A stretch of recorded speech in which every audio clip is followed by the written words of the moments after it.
र सरकारको बारेमा छलफल गर्दैछौँ। सबभन्दा पहिला त म कोभिड-19 को दोस्रो लहरको कारण मृत्युवरण गरेका सम्पूर्ण मृतकहरूप्रति हार्दिक श्रद्धासुमन प्रकट गर्न चाहन्छु।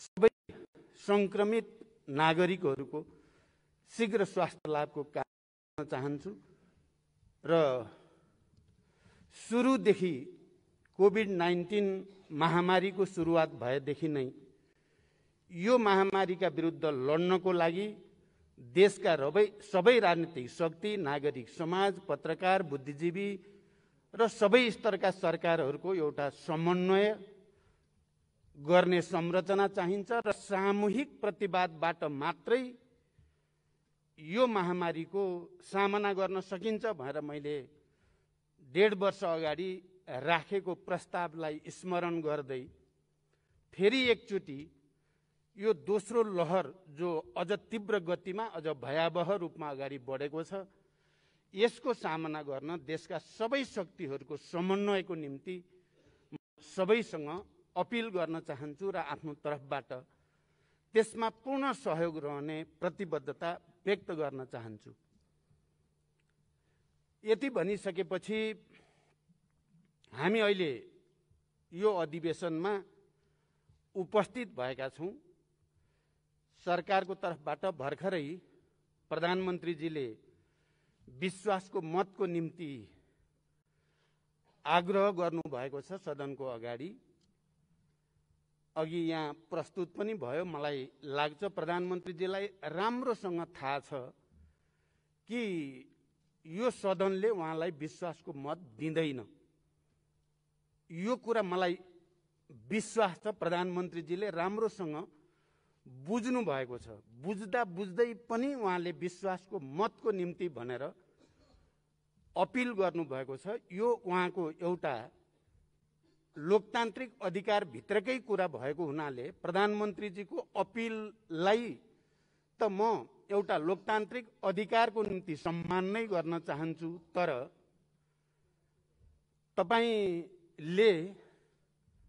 तपाईको नेतृत्वमा सरकार गठन भएदेखि यताका सबै गतिविधिहरूको समुच्चयमा हेर्दाखेरि विश्वासको मत प्राप्त गर्ने कुनै स्थिति छैन र मैले हाम्रो दलको तर्फबाट, आफ्नो पार्टीको तर्फबाट बरु सम्माननीय प्रधानमन्त्रीजीलाई मैले जस्तो कि संसद पुनर्स्थापना भएकै दिन बडो गम्भीरताको साथ भनेको थिएँ, तपाईले अब नैतिकताको आधारमा राजीनामा दिएर नयाँ सरकारको गठनको बाटो प्रशस्त गर्नु सबभन्दा उपयुक्त हुन्छ भन्ने सुझाव मैले राखेको थिएँ।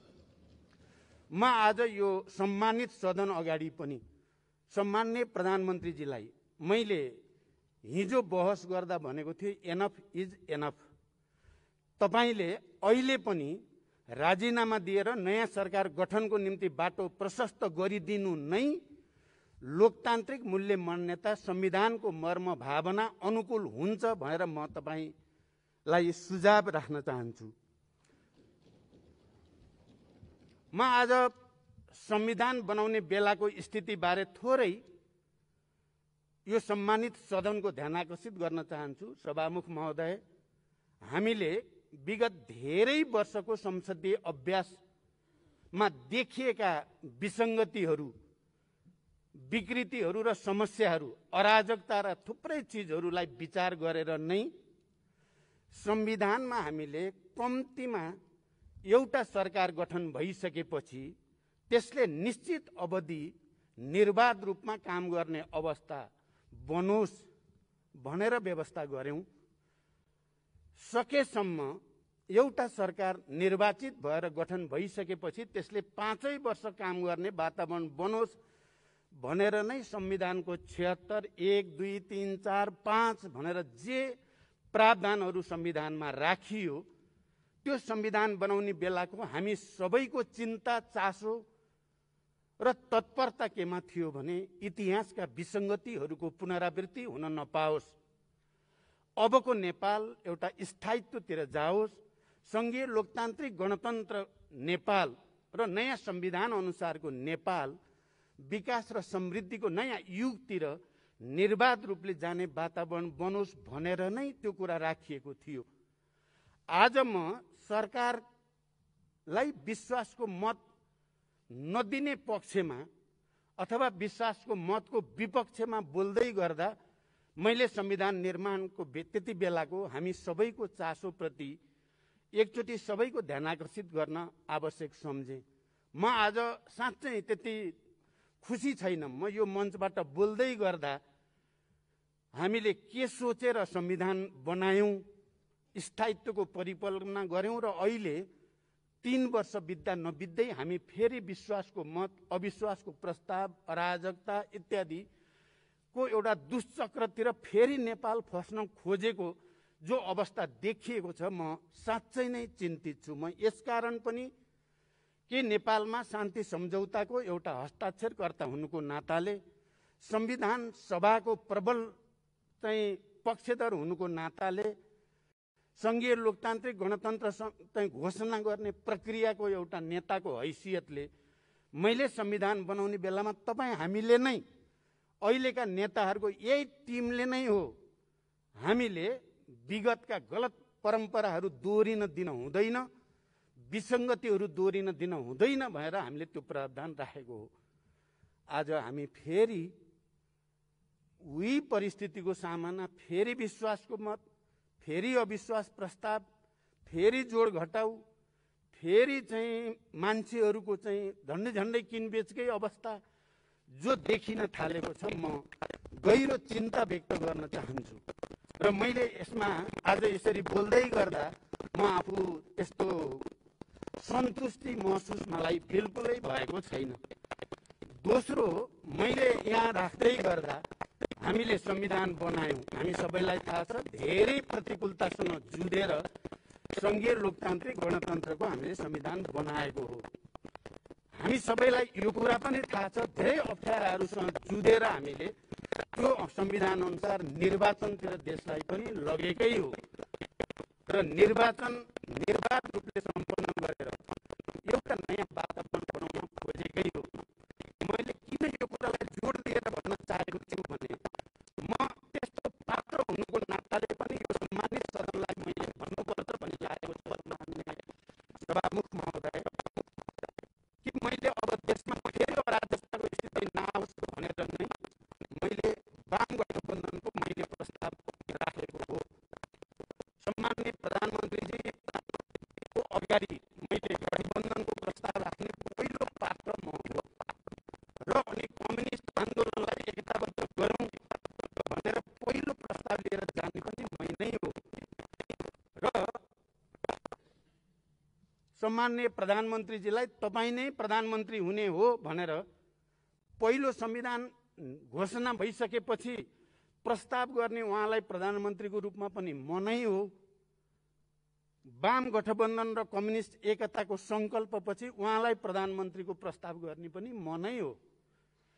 तर आज यो एउटा विडम्बना भन्नुपर्छ, 3 वर्ष बित्दा नबित्दै कम्युनिस्ट एकता पनि विच्छेद जस्तो हुन पुगेको, संविधान पनि बडो चाहिँ नराम्रोसँग चिथोरिएको, कोपरिएको र त्यो संविधानलाई नै कोरोना लाए जस्तो अहिले देश र समाज त कोरोनाले आक्रान्त छँदैछ। हाम्रा गतिविधिले, खास गरी सरकारका गतिविधिका कारणले संविधानलाई पनि कोरोना लाए जस्तो, आइसियुमा राखे जस्तो अवस्थाबाट हामी गुज्रिन परेको छ। मैले त्यो पात्रको हैसियतले मैले यो सम्मानित सदन समक्ष एकचोटि हामी सबैले गम्भीर रूपले विचार गरौँ, यसको निम्ति प्रमुख जिम्मेवार को? प्रधानमन्त्रीजीले अहिले धेरै सकारात्मक कुरा पनि आफ्नो नेतृत्वमा भएको कुरा राख्नुभयो, त्यसको फेयरिस्टतिर त म जान चाहन्न। तर आज देशमा जुन सङ्कटहरू देखा परेको छ, संविधानमाथि सङ्कट, राष्ट्रिय स्वाधीनता माथिका समस्याहरू, लोकतान्त्रिक प्रणालीमा सङ्कट, कम्युनिस्ट आन्दोलनमा सङ्कट, एकताको एउटा महान र असाधारण पहल कदमीमा सङ्कट, मुख्य रूपमा कसको कारणले आयो प्रधानमन्त्रीजी? के तपाईँ छातीमा हात राखेर आत्मसमीक्षा गर्न तयार हुनुहुन्छ?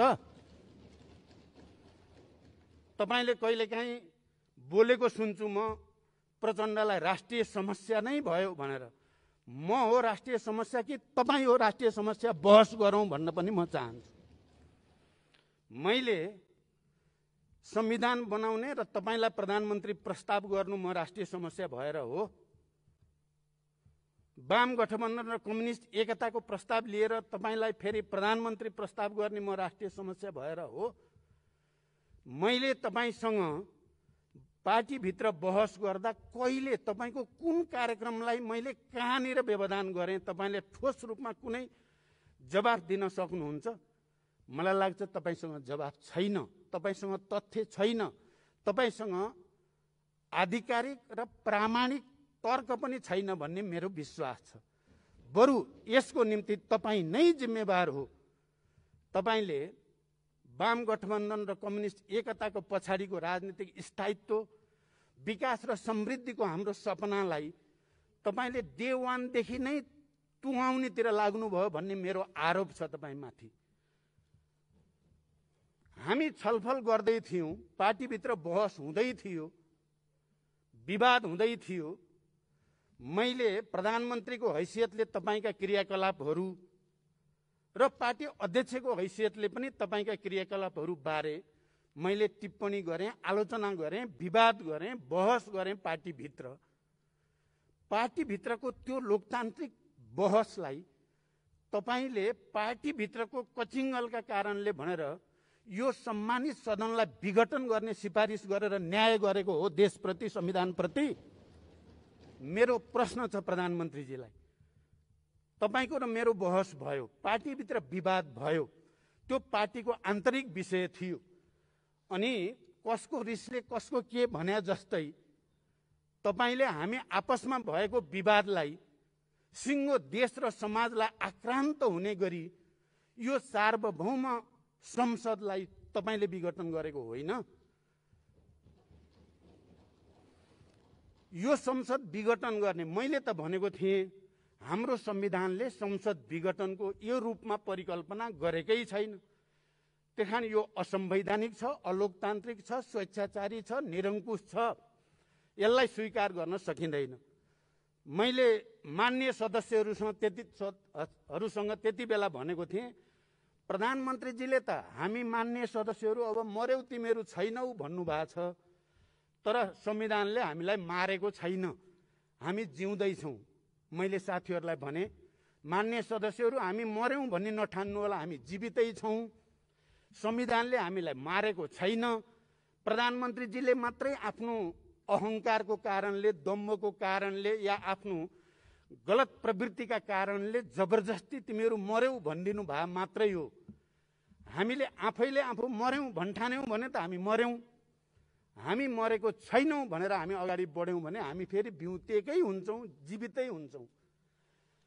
आज यो सदनमा प्रधानमन्त्रीजीले विश्वासको मत माग्नु भएको छ।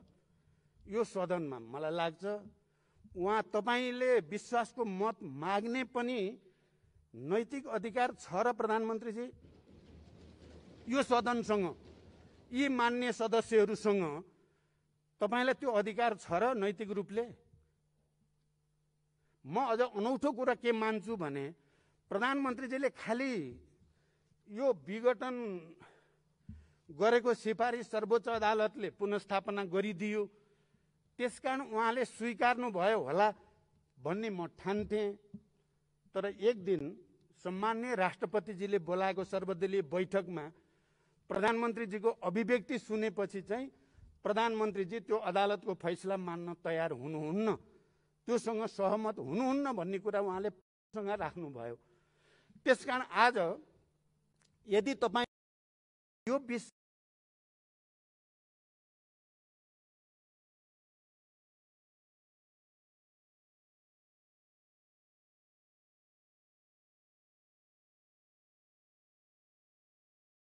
त होइन, जनताले प्रश्न गरेका छन्, तपाईँमाथि आशंका गरेका छन्, कहीँ कतै तपाईँ फेरि यो विघटनको पक्षधर भएको हुनाले त्यही विघटनको बाटो बनाउनको निम्ति तपाईँ यो विश्वासको मत लिने काम गर्नुभएको त होइन। म एक दुईटा प्रश्न यो सम्मानित सदन समक्ष राख्न चाहन्छु।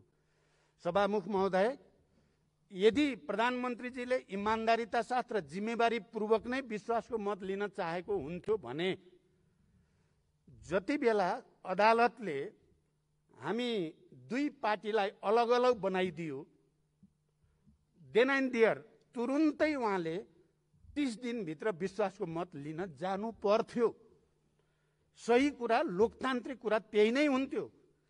किनकि 76 को 2 मा सरकार गइसकेपछि, 76 को 2 को सरकार भन्ने बनाइसकेपछि 2 अनुसारको सरकारलाई माओवादी केन्द्रले समर्थन गरेकै थिएन। गरेकै हुन्थ्यो भने पनि तपाईँ विश्वासको मतमा त जानै पर्थ्यो। किनकि तपाईँ 76-1 बाट 76-2 को प्रधानमन्त्री भइसकेपछि तपाईँ विश्वासको मत लिन जानु पर्ने ठाउँमा तपाईले के भनिराख्नुभयो भने समर्थन फिर्ता किन नलिएको, समर्थन फिर्ता किन नलिएको भनिराख्नुभयो। यही रोस्टमबाट हाम्रो दलको प्रमुख सचेतक माननीय देव गुरुङले हामीले समर्थन गरेकै छैन, 30 दिनभित्र सम्माननीय प्रधानमन्त्रीले विश्वासको मत लिनुपर्ने संवैधानिक व्यवस्था हो भनेर आधिकारिक रूपमा हाम्रो धारणा राखी पनि सकिया थियो। तर तपाईले पटक पटक भनि के राख्नुभयो भने समर्थन फिर्ता किन नलिएको, समर्थन फिर्ता किन। तपाईले समर्थन छिटो फिर्ता लिइदिएदेखि तपाईँ फेरि यसलाई विघटन गर्नुहुन्छ कि भन्ने डरले हामीले समर्थनलाई रोकेर राखेको मात्रै हो। तपाईलाई यो कुरो राम्रोसँग थाहा छ, यहाँ कुनै जालझेलको कुरा होइन, सिधा सिधा कुरा छ। तर अब खोइ अहिले के महसुस गर्नुभयो तपाईँले र विश्वासको मत लिन अगाडि आउनुभयो अनि हामीले पनि जे यथार्थ हो त्यो कुरा भन्यौं र हाम्रो समर्थन नरहेको कुराको जानकारी हामीले संसद सचिवालयलाई गराएका छौं। यस अर्थमा तपाईले यो विश्वासको मत लिने कुरा पनि स्वाभाविक लाग्दैन, प्राकृतिक लाग्दैन, तर्कसंगत पनि लाग्दैन, अलिकति नाटकीय जस्तो लाग्छ मलाई चाहिँ। दोस्रो कुरा, तपाईले जो अधिवेशन बोलाउँदा जो तरिका अपनाउनु भयो त्यो तरिका पनि लोकतान्त्रिक होइन भन्ने मेरो बुझाइ छ। किनभने नियमित अधिवेशन बस्नै पर्ने थियो। अब बजेट अधिवेशन, नीति कार्यक्रम, प्री बजेट छलफल गर्नुपर्ने बेलामा नियमित अधिवेशन बोलाएर त्यसैमा विश्वासको मत लिए हुन्थ्यो नि त। तपाईँ कहीँ ती सबै कुरा छल्नको निम्ति यो बोला त होइन भन्ने प्रश्न पनि गम्भीर रूपले उठेकै छ। तपाईँ लोकतान्त्रिक संस्था, प्रक्रिया, पद्धति र परम्परालाई छलेर अर्कै केही गर्न खोज्नु भयो हो कि भन्ने आशंका पनि मानिसहरूलाई भएको छ। किनकि विशेष अधिवेशन बोलाउने कुरा हाम्रो अहिलेको संविधानले एउटा त नियमित अधिवेशन तपाईको प्रधानमन्त्रीको सिफारिसमा राष्ट्रपतिले बोलाउने प्रावधान छ अधिवेशन बोलाउने बारे। दोस्रो, विशेष अधिवेशन बोलाउन 25% मान्य सदस्यहरूले माग गरेमा निश्चित प्रक्रिया अनुसार राष्ट्रपतिले अधिवेशन बोलाउने बाहेक प्रधानमन्त्रीले विशेष अधिवेशन प्रधानमन्त्रीका हैसियतले बोलाउने कुराको त्यति परिकल्पना गरेको मैले संविधानमा बुझेको छैन। तर तपाईले बोलाइदिनु भयो।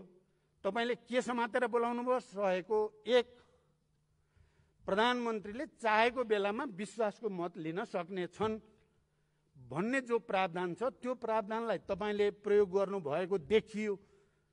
तपाईले त्यो प्रयोग गरेको देखिएपछि हामी यसमा सहभागी हुने कुरामा त हाम्रो विमति होइन। तर तपाईले अपनाएको प्रक्रिया लोकतान्त्रिक छ, संविधान सम्मत छ। म प्रधानमन्त्रीजीलाई एकचोटि अलिक गहिरो गरी विचार गर्न विशेष अनुरोध गर्न चाहन्छु। कहीं यहाँ पनि तपाईले जसरी सदनलाई गलत ढंगले, असंवैधानिक, अलोकतान्त्रिक र अलि स्वेच्छाचारी ढंगले विघटन गर्नु भएको थियो, त्यही रणनीति अन्तर्गत तपाईले यो गरे त होइन भन्ने प्रश्न चाहिँ मानिसहरूको दिमागमा छ, मेरो दिमागमा पनि छ। अब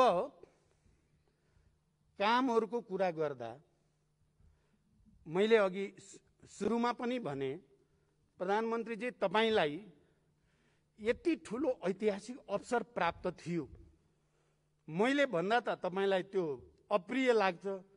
म जस्तो लचिलो, म जस्तो उदार, म जस्तो भावुक मान्छेको सहयोगमा तपाईँ दुईचोटि प्रधानमन्त्री प्रस्तावित हुनुभयो। तपाईका थुप्रै कुरा मैले सहेरै हिँडिराखेकै थिएँ। तपाईँ कुरा गर्न सिपालु हुनुहुन्छ, म तपाईको क्षमता पनि मलाई थाहा छ। तपाईले मेरो र तपाईको अन्तर के रहेछ भने, म मनमा जे छ मुखमा नि त्यही आइहाल्छ, मेरो अनुहारमा नि त्यो आउँछ। तपाईँ मनमा एउटा, अनुहार र मुखमा अर्को गर्न सक्ने क्षमताको मान्छे चाहिँ तपाईँ हो रहेछ के। नत्र मैले तपाईलाई भन्ने गर्थेँ, मलाई त अलिकति फकिने मान्छेलाई हिजो हामीले गरेको सहमति समझदारी मैले तोड्या हो र प्रधानमन्त्रीजी। पालो पालो अध्यक्ष, पालो पालो प्रधानमन्त्री मैले तोडेँ। त्यसो गरेको भए आज तपाईँ कम्युनिस्ट आन्दोलन, यो देश कहाँ हुन्थ्यो? यो सबै दृष्टिकोणले हेर्दा कहीँ न कहीँ सत्तामा बसिसकेपछि तपाईँमा जुन दम्भ अहङ्कार देखा पर्यो, तपाईँ सबैतिर कस्तो अनौठो भयो क्या। यो एउटा कस्तो मनोदशा, मनोग्रन्थि तपाईँमा विकास भयो भने सबैतिर चकाचौध राम्रो मात्रै भइरहेछ भन्ठान्नु भयो। तपाईँले भएका कुरा पनि भए भन्नुभयो, नभएका कुरा नि भए भन्नुभयो। कोभिडकै कुरा गरौँ न, दोस्रो लहर सुरु हुन लागिसकेका थियो, त्यसका सङ्केतहरू देखिसकिया थिए। तपाईँ नै होइन, ठुल्ठुला समारोह, रथ यात्रा, हजारौंका जुलुस लिएर हिँड्नु हो, त्यहीँबाट वात्तै फैलिएको होइन। तपाईँ प्रधानमन्त्री जस्तो मान्छेले अनुशासनमा नबसिदिएपछि, कोभिड कन्ट्रोल गर्नको निम्ति आत्मअनुशासन पालन नगरिदिएपछि अरूलाई भन्ने नैतिक अधिकार कसरी हुन्छ? रथ यात्रा अलि पछि गरे हुँदैन थियो?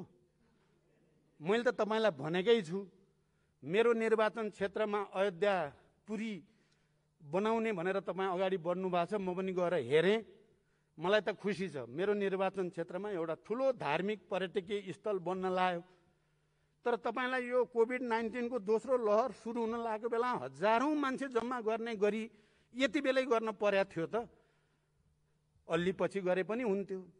तपाईले थुप्रै शिलान्यास र उद्घाटन गर्नुभएको छ, जसको कयौंको त न बजेटको ठेगान छ, न ठाउँको ठेगान छ, न कुनै कार्ययोजना छ। तर तपाईले शिलान्यास गरिदिनु भयो बालुवाटार बसेर। सब शिलान्यास 165 वटा रणनीतिक रोड। तर तपाईले एउटा कुरा त बिर्सिनु भएन कि 12 वटा स्मार्ट सिटीको कुरा गर्नुभयो। सबै स्मार्ट सिटी त को कुरा, तर उहाँले के कुरा बिर्सिनुहुन्न भने भरतपुर चाहिँ हुनुहुन्न भन्ठान्नुहुन्छ उहाँले। चितवन चाहिँ हुनुहुन्न, प्रचण्डको क्षेत्र चाहिँ हुनुहुन्न भने जस्तो पूर्वाग्रह तपाईले किन राख्नुभयो? मेरो प्रश्न छ तपाईलाई। त्यही स्मार्ट सिटी पनि त्यति पूर्वाग्रही तपाईँ हुनु पर्थ्यो र? माने यो सबैले तपाईले आत्मसमीक्षा गर्नुपर्दछ भन्ने म ठान्दछु। अब आज विश्वासको मत लिन तपाईँ यहाँ अपिल गर्दै हुनुहुन्छ सम्मानित सदन, त्यस्तो सदन जसलाई तपाईले विघटन गर्नुभएको थियो र विघटन गरेको अहिले पनि तपाईलाई सही भन्ने लागिरहेको छ। गलत गरे भन्ने तपाईलाई लागेको छैन, सर्वोच्चले भनोस् कि जसले सुकै भनोस्, तपाईलाई बेठिक लागेको छैन मनमा, र तपाईँ मौका पाएपछि यसलाई फेरि विघटन गर्छु भन्ने भएको देख्छु म गलत छु भने भन्नु होला। अब आज तपाईलाई विश्वासको मत लिनु थियो भने हिजो तपाईले अध्यादेश मार्फत संवैधानिक परिषदको बैठक किन गर्न पर्या थियो? यो विश्वासको मत लिएर गरे पनि त हुन्थ्यो परिषदको बैठक। यसबाट के देखिन्छ भने तपाईलाई भरोसा छैन, विश्वासको मत त मैले पाउने होइन। त्यसो भएपछि मैले कब्जा गर्न सक्ने जति संवैधानिक संरचना कब्जा गरिहालौं भन्ने मनसायले काम गरेन भनेर कसरी भन्ने?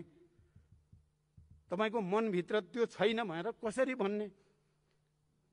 त्यसकारण यी सबै क्रियाकलापबाट तपाईले भन्नु त हुन्थ्यो, फेरि तपाईको केही कुरा म स्मरण पनि गर्छु। संविधान बनाउने बेला नै तपाईँले भन्ने गर्नुहुन्थ्यो समावेशी समानुपातिक भन्यो भने तपाईँलाई थोरै थोरै इरिटेसन भएको म देख्थेँ। संघीयताको कुरो मन पर्या त होइन, आँधी हुरी आयो मान्ने भन्नुहुन्थ्यो तपाईँले। तपाईँ पावरमा भइसकेपछि यो सबलाई चाहिँ म चाहिँ मिचेर देखाउँछु भन्ने आयो कि क्या तपाईँलाई? तपाईँलाई चाहिँ म ओरिजिनल म भने त अर्कै हुँ भन्ने पो आयो कि तपाईँलाई? हामीले त तपाईँमा रूपान्तरण आओस् र एउटा नयाँ प्रक्रियामा नयाँ युगतिर देश जाओस्, स्थायित्वतिर जाओस्, सामाजिक न्यायतिर जाओस् भन्ने चाहेको हो। तपाईँले भनिराख्नु भएको छ, प्रधानमन्त्रीजी धेरै कुरा भनिराख्नुहुन्छ। हरेक पटक यति झुलुङ्गे पुल, यतिवटा पुल, यति किलोमिटर बाटो, यति चाहिँ स्वास्थ्य सामग्री, यति डिजिटलाइजेसन, यति चाहिँ गरेँ भन्नुहुन्छ। तर फिल्डमा जनताले त्यो महसुस गर्दैनन्, त्यस्तो गरेका छैनन्। बरु कोभिड लागेपछि पनि स्वास्थ्य सामग्रीमा भ्रष्टाचार भएकै कुरो खालि कसैले तपाईँलाई आरोप लगाएको मात्रै कुरा होइन यो। अब तपाईँ नै हो पनि म भन्दिनँ, मैले त्यसरी पनि भनेको छैन। तर यही सदनको सम्मानित समितिहरूको निर्णय छन्, तिनीहरूले भनेका छन् भ्रष्टाचार भयो, कमिसनको खेल भयो भनेकै छन्, लोकतान्त्रिक पद्धति अनुसारै भनेका छन् र जनतालाई त्यो शङ्का छ। अहिले पनि कमिसनको खेल 105 वाला खेल भएको र त्यसले गर्दा कयौं सामग्री आउनमा व्यवधान भएको कुरा स्थापित भएकै छ। यो चिजप्रति तपाईँ कति गम्भीर हुनुभयो? देशमा बढेको आत्महत्याको दर, त्यसलाई रोक्नको निम्ति, महिला हिंसाको दर, त्यसलाई रोक्नको निम्ति कति भयो भन्ने कुरा प्रश्न उठिराखेकै छन्। यो परिस्थितिमा तपाईकै प्रस्ताव असफल भइसकेपछि म त बडो सरल ढङ्गले छोड्ने खाले मान्छे पर्दो रहेछु। पहिलोचोटि प्रधानमन्त्रीबाट पदत्याग गर्दा पनि, दोस्रोचोटि पूर्व प्रधानमन्त्री माननीय शेरबहादुर देउबाजीसँग सहमति गरेर प्रधानमन्त्री छोड्दा पनि म त बडो सहज ढङ्गले प्रक्रिया अगाडि बढ्ने कुरा हो भन्ठान्थेँ। तर तपाईँ त यसरी च्यापेर बस्न खोजेको देखियो। तपाईँ ज्यान जाला बरु कुर्सी चाहिँ छोड्न हुन्न भन्नेमा तपाईँ दृढ हुनुहुँदो रहेछ। अब आजकल म तपाईँबाट अलिअलि सिक्न बल गर्दैछु। अलिकति त केपीजीको ममा चाहिने भयो बानी, नत्र म फटाफट जे पनि छोडिदिने गर्दा त म त कमजोर त्यसरी पो भएको छु कि क्या हो भन्ने परेको छ मलाई। तर तपाईँको चाहिँ अति भयो भन्ने मेरो बुझाइ छ। त्यसकारण पनि यी सबै विषयमा एकचोटि समीक्षा गर्न जरुरी छ। सम्माननीय सभामुख महोदय, अब धेरै कुरा भन्दा पनि आजै सक्ने भनेको हुनाले म लामो चाहिँ भन्न पनि चाहन्न।